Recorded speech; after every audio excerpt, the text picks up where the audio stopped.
Juliet Nambusi wa myaka 72 nga mutuuze ku kyalo Triangle mu muluka gwa Mulago 2 y'omu ku bakukuluma olw'ekitongole ki Uganda Electricity Transmission Company okwagala okubagobaganya. Mati bampadde ssente sirina. Sina ssente ekisookera ddala kati ndagawo sina gyendaga. Agamba mu mwaka gwa 1993 mu maka ge mwasimbibwamu ebikondo by'amasannyalaze ebintu byabwe ne byonoonebwa era ne baliyirirwa. Mu kiseera ekyo nze nali siriiwo ne bawa omwami eyali akuumawo ne bamuwa $15,000 kati $15,000 ninaajanjula.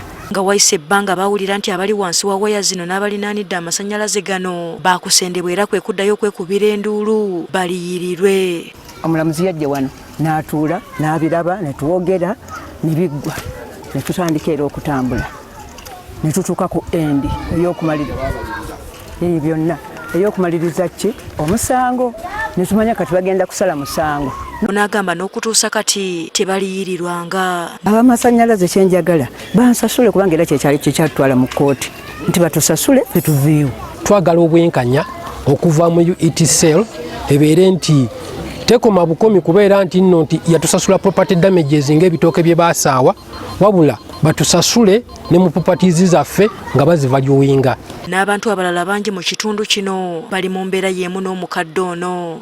Abatuuze bano bonna baaliwo, tewaliwo mutuuze mupya, tewaliwo kipya kyeyongeddemu.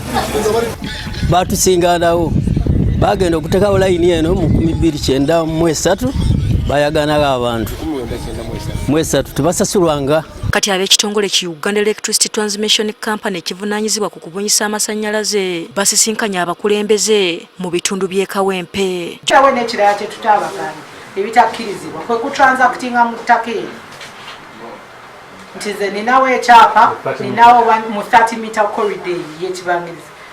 It is illegal to transact.